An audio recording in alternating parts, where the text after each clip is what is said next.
They don't tell you, they really don't, about what actually happens after 80. Not the sanitized brochures, not the cheerful platitudes, the raw and filtered truth.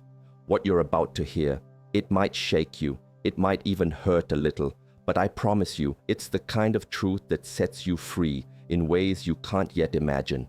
Don't you dare click away. Stay with me right until the very end, because the final insight, that's the one that will change everything you thought you knew. Trust me on this. This isn't about fear-mongering. It's about waking up. It's about understanding the terrain so you can navigate it with open eyes and an open heart, or prepare for it, or help someone you love who's already there. Because sooner or later, this is a conversation life forces upon us. And believe me, it's better to walk into it willingly, armed with understanding, than to be dragged into it blind. We're going to go deep into the places most people avoid, the uncomfortable corners of what it truly means to live a long life in a world that often forgets. Are you ready? Let's begin. The first reality, the one that often hits the hardest, is this silent, crushing burden of loneliness. And I don't just mean the physical act of being alone in a room, though that is certainly a part of it for many. No, this is a deeper, more insidious loneliness. It's the feeling of being invisible, of being unheard, even when you're surrounded by people. It's the heavy cloak of irrelevance that can settle upon you, making you feel like a ghost in your own life.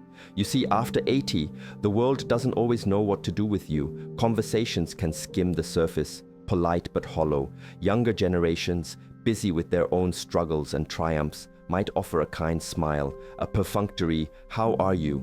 But the connection, it often feels frayed, thin.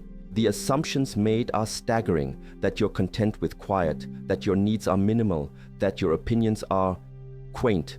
The truth is, the inner world of an 80-year-old is as rich, as complex, as tumultuous as anyone else's, perhaps even more so, layered with decades of experience. But who's asking? Who truly wants to listen, not just to the curated stories of the past, but to the present anxieties, the ongoing curiosities, the wisdom that's still forming, still vital? This silence, this perceived lack of interest, it can make you retreat further into yourself. Why bother speaking if no one is truly listening? Why share your fears if they're met with dismissal, or worse, pity? And here's a hidden truth, a painful one.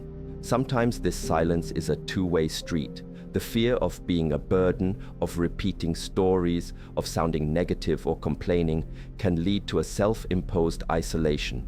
You start to edit yourself, to shrink your expressions of need or desire until the silence becomes a deafening roar within your own heart.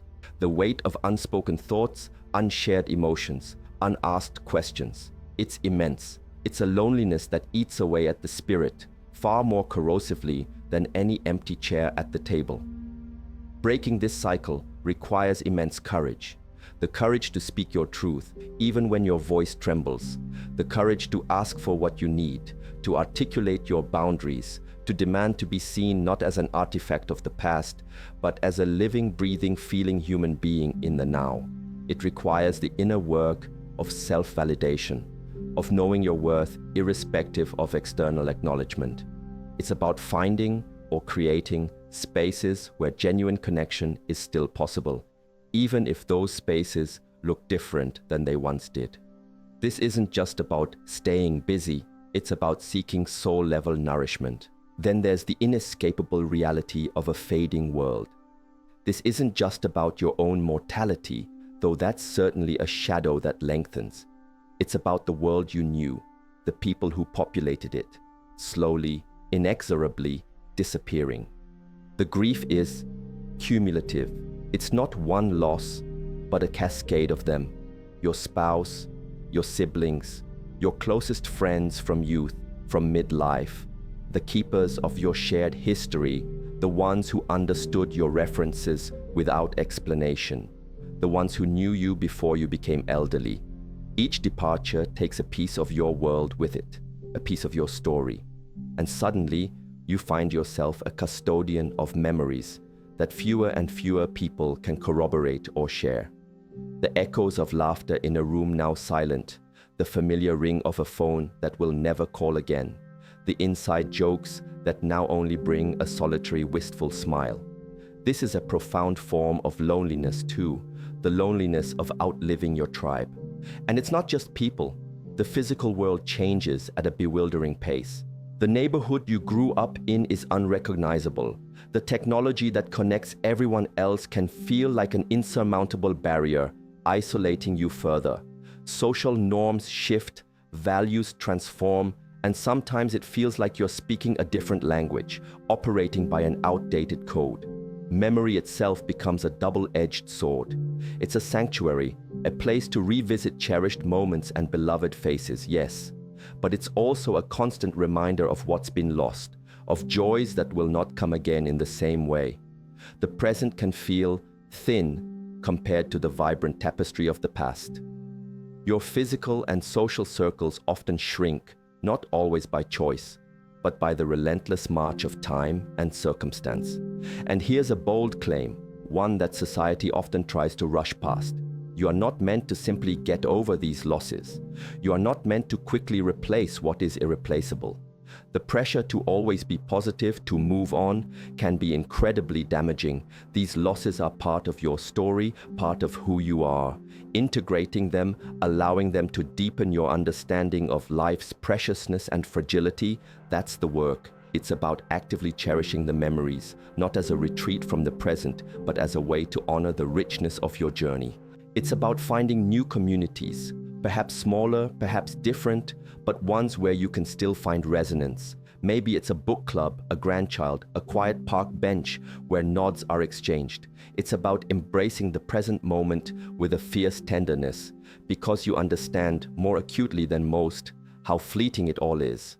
The world may fade, but your capacity to experience beauty, to connect, to feel, that doesn't have to fade with it. It just needs to be redirected, rediscovered. And then there's the mirror. Oh, the mirror. It tells a story, doesn't it? A story of time etched onto your skin, into your posture, into the very way you move through the world. This is the mirror's truth, and it can be a brutal companion after 80. The physical decline is undeniable. It's not just about wrinkles or gray hair. Those are superficial markers. It's the deeper changes, the chronic aches that become your baseline, the stiffness in your joints that makes simple movements a conscious effort, the dimming of eyesight or hearing that can cut you off from the vibrant details of life. It's the loss of strength, of stamina, of the effortless vitality you once took for granted. Perhaps it's the unsteadiness that requires a cane, or the dependence on medication to manage conditions that are now just a part of your daily reality. This isn't vanity, it's about capability, it's about autonomy. Every new limitation can feel like a small death, a chipping away at the person you once were. Our society, let's be honest, is utterly obsessed with youth, with vigor, with a very narrow definition of physical perfection. And in that context, the aging body is often devalued, dismissed, or even treated with a kind of revulsion. This can profoundly impact self-worth. How do you feel beautiful, or strong, or even just normal, when the reflection staring back at you and the way the world often responds to it tells you that you are past your prime, that you are fading? How does it impact your desire for intimacy, for connection, when you feel your physical form is no longer seen as desirable or even acceptable? This can lead to a painful withdrawal, a reluctance to be seen, to participate. And here's a deep question, one that requires radical honesty. Can you find beauty, genuine beauty, and a profound sense of strength in a body that is visibly aging, a body that carries the intricate map of your entire life in its lines and scars? Can you see it, not as a failing, but as a testament to your journey, to your resilience? The path forward here isn't about fighting a losing battle against time with desperate measures. It's about a radical, almost defiant self-acceptance. It's about shifting the focus from what the body can't do anymore to what it can still do, what it still allows you to experience. Perhaps it's the joy of a grandchild's hug, the warmth of the sun on your skin, the taste of a favorite meal, the ability to share wisdom. It's about finding grace in vulnerability, understanding that needing help doesn't diminish your worth. It's about separating your intrinsic self, your spirit, from the vessel that carries it. Your body is a record of a life lived, not a measure of your value. This is a profound internal shift, a rebellion against societal pressures, and it is a cornerstone of finding peace in these later years. Purpose. Redefine. The fourth brutal reality, and it's a deeply existential one, is the redefinition, or sometimes the terrifying evaporation of purpose. For decades, your life was likely structured around clear roles: career, raising a family, contributing to community in specific, often demanding ways. These roles gave you a sense of identity, a reason to get up in the morning, a feeling of being needed, of making a difference. But after 80, many of these established roles diminish or disappear entirely. Retirement has long since settled in. Children are grown with their own lives, their own families. The frenetic pace of doing slows, and in that quiet space, a profound question can arise, often unbidden and unsettling. What am I here for now? What is my purpose in this new chapter? This isn't a trivial concern. Without a sense of purpose, a feeling of being useful or contributing in some way, life can feel hollow, aimless. The danger is sinking into a state of apathy, of feeling like a bystander in your own existence, just waiting for the days to pass. The world continues to rush by, full of its own urgent business, and it can be easy to feel left behind, irrelevant to its current concerns. This is where loneliness can intersect with a crisis of meaning, creating a particularly painful void. But here's a hidden truth, a powerful one if you can grasp it. Purpose isn't always a grand title, a monumental achievement, or a demanding schedule. In these later years, purpose can be found in much quieter, more intimate forms. It can be found in presence, simply being fully present with another human being, offering a listening ear, a compassionate heart. It can be found in the wisdom you carry, the stories you can share, the lessons learned from a long life that can illuminate the path for others, even in small ways. It can be found in cultivating joy in simple things, the beauty of a garden, the pleasure of a good book, the connection with an animal. And here's a bold claim: this stage of life, free from many of the external pressures and expectations of earlier years, offers the profound and perhaps unique opportunity to discover or create a purpose that is entirely untethered from external validation. It's a purpose that springs from within, aligned with your deepest values, your most authentic self. This might mean mentoring someone, even informally. It might mean engaging in a creative pursuit you never had time for before. It might mean deepening your spiritual practice, exploring the great mysteries of life and death. It might simply mean being the calm, loving anchor for your family. The key is to shift from a doing-based purpose to a being-based purpose. Your value is not in what you produce, but in who you are, in the love you radiate, in the peace you cultivate within yourself, and by extension, offer to the world. This redefinition is an active, ongoing process. It requires introspection, curiosity, and a willingness to embrace new ways of finding meaning in a changed landscape. It's not about recapturing the past, it's about fully inhabiting the present, with all its unique possibilities for growth and contribution. And finally, the fifth brutal reality, the one that often simmers beneath the surface, coloring every other experience, is the unspoken fear, or perhaps a collection of fears. The fear of increasing dependence, of losing your autonomy, your ability to care for yourself. The fear of cognitive decline, of dementia, of losing your memories, your identity, the very essence of who you are. The fear of becoming a burden, financially, emotionally, physically, on your loved ones. A fear that can be so profound it leads to preemptive withdrawal and silence about your own needs. And of course, the ultimate fear, the one our society is so deeply uncomfortable with, the fear of death itself. These anxieties, often unarticulated, even to oneself, can create a constant undercurrent of stress and apprehension. They can rob the present moment of its joy, casting a long shadow over what could otherwise be a time of peace or reflection. because these fears are so often kept private, because our culture largely avoids open, honest conversations about aging, illness, and mortality, many seniors are left to wrestle with these monumental concerns in isolation. Well-meaning friends and family might try to offer reassurance to say, "Don't worry," but this often feels dismissive of the very real and valid anxieties that come with facing the end of life.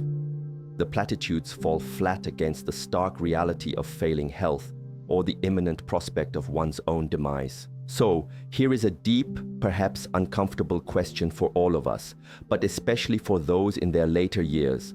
How do we face mortality, not with constant terror or desperate denial, but with a measure of acceptance, perhaps even a sense of completion or peace?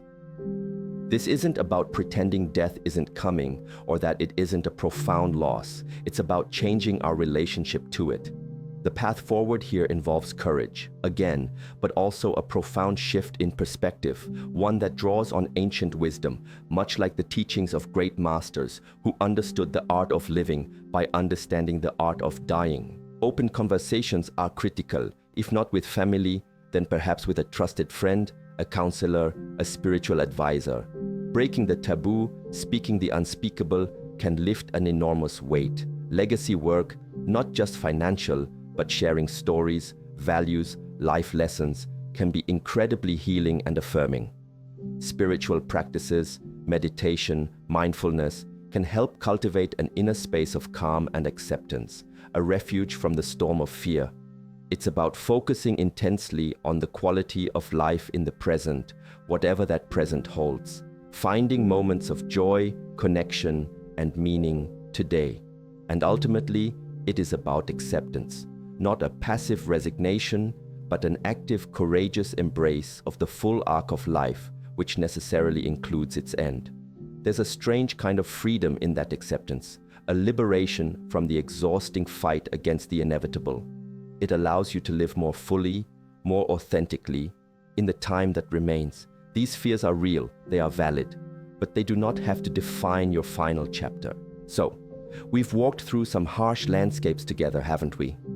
The silent burden of loneliness, the fading of a familiar world, the mirror's stark truth, the search for redefined purpose, and those deep, unspoken fears.